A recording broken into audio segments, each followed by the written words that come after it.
Saudara, pemakaian sertifikat tanah elektronik bergulir tahun ini. Nah, banyak hal yang harus diperhatikan agar transformasi digital dalam bidang pertanahan ini termasuk sistem keamanan data. Kebijakan sertifikat tanah elektronik terangkum dalam Peraturan Menteri ATR Kepala BPN Nomor 1 Tahun 2021 yang diterbitkan awal tahun ini.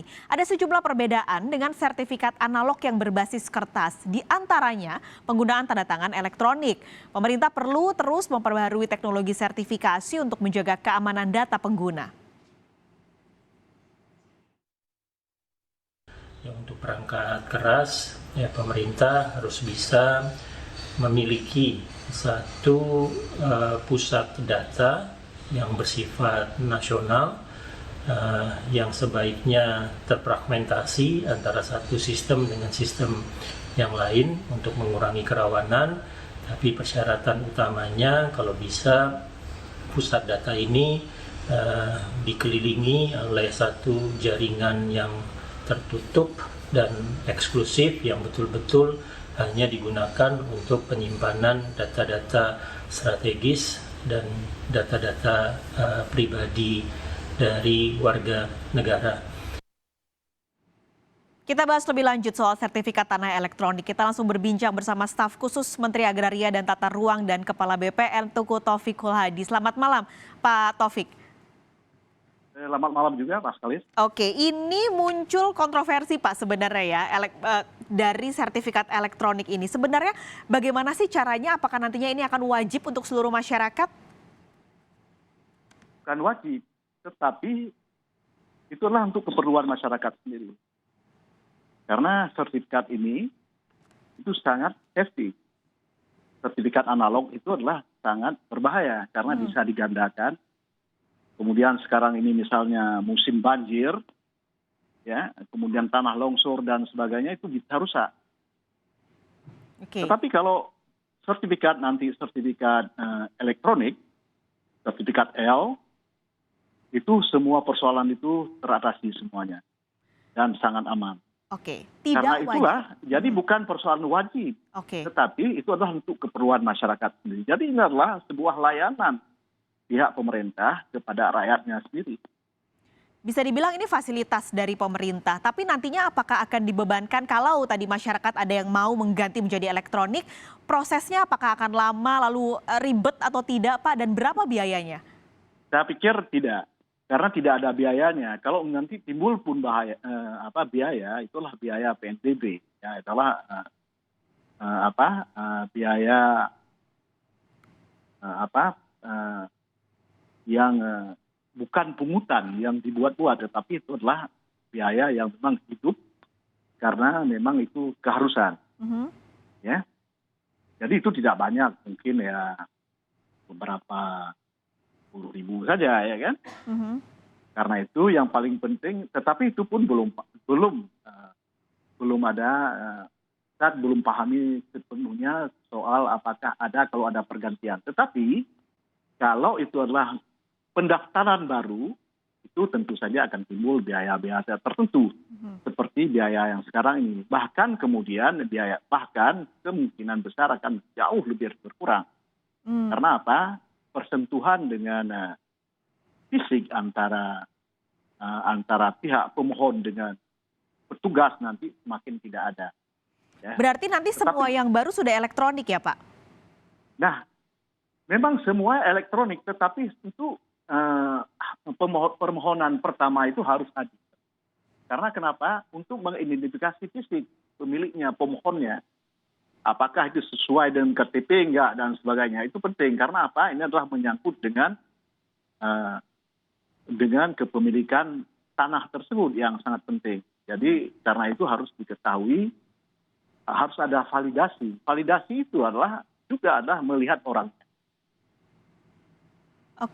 Yang juga jadi pertanyaan banyak masyarakat adalah soal tingkat keamanan. Benar nggak sih kalau kita nanti di elektronik ini bisa mengurangi atau membuat ini lebih aman seperti itu? Apalagi ini ada tanda tangan elektronik kan Pak. Ini bagaimana penjelasan dari pemerintah?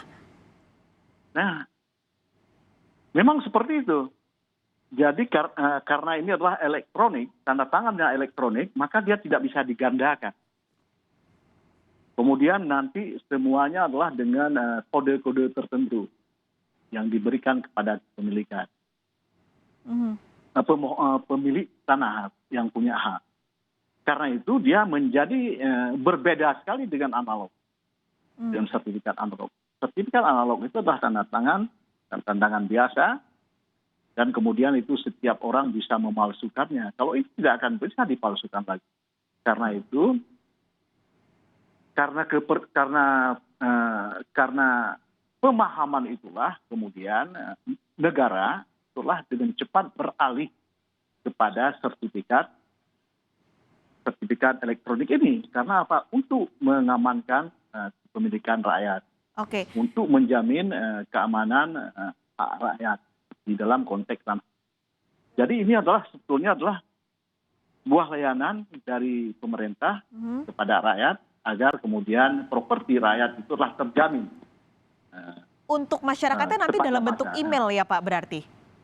Ini bukan di dalam bentuk, ini semua ada di dalam database. Tetapi nanti kalau memang kita ingin print out, maka bisa kita print out dengan mudah setiap saat. Kalau kita lihat ini semua berbasis elektronik, tadi ada tanda tangan elektronik, lalu juga semuanya akan berbasis digital. Apakah berarti ini memang pemerintah menyasarnya kelas di perkotaan saja, lalu mereka yang menengah ke atas, mengingat warga di daerah-daerah bukan kota ini belum terjamah digital 100%, Pak? Oh iya, itu pertanyaan yang benar, yang tepat. Pertama adalah cepat atau lambat negara kita ini adalah akan segera menuju kepada era yang berbeda, era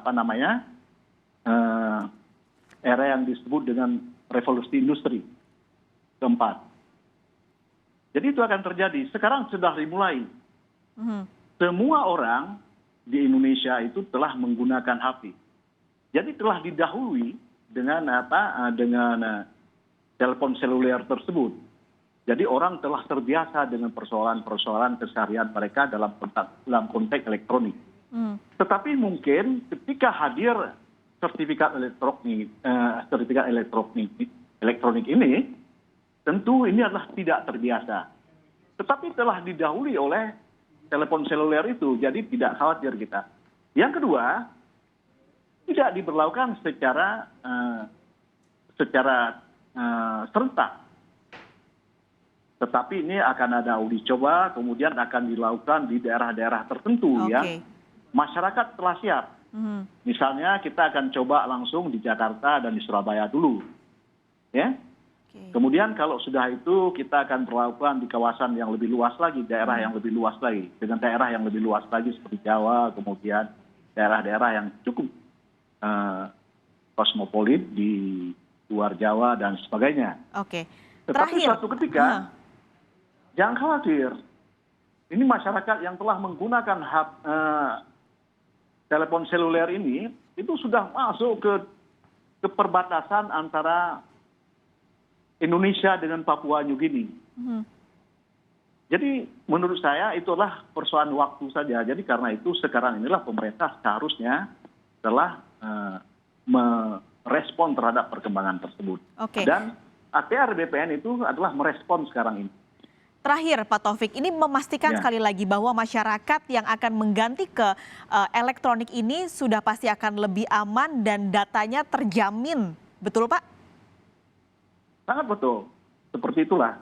Tidak akan mungkin itu adalah sertifikat ini misalnya rusak karena bencana alam.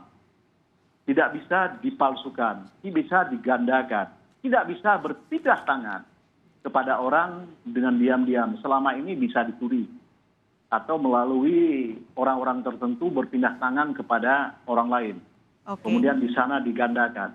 Kalau ini tidak akan pernah bisa digandakan. Walaupun kemudian sertifikat analog nanti diambil, tetapi tidak bisa kemudian asetnya itulah, lahannya itulah bisa berpindah tangan kepada orang yang mengambil sertifikat analog tersebut. Baik, terima kasih Pak Taufik sudah bergabung di Kompas Bisnis Berita Utama pada hari ini. Staf khusus Menteri Agraria dan Tata Ruang dan Kepala BPN Teuku Taufikul Hadi bergabung di Kompas Bisnis malam ini. Terima kasih Pak Taufik. Kita akan kembali lagi usai jeda saudara.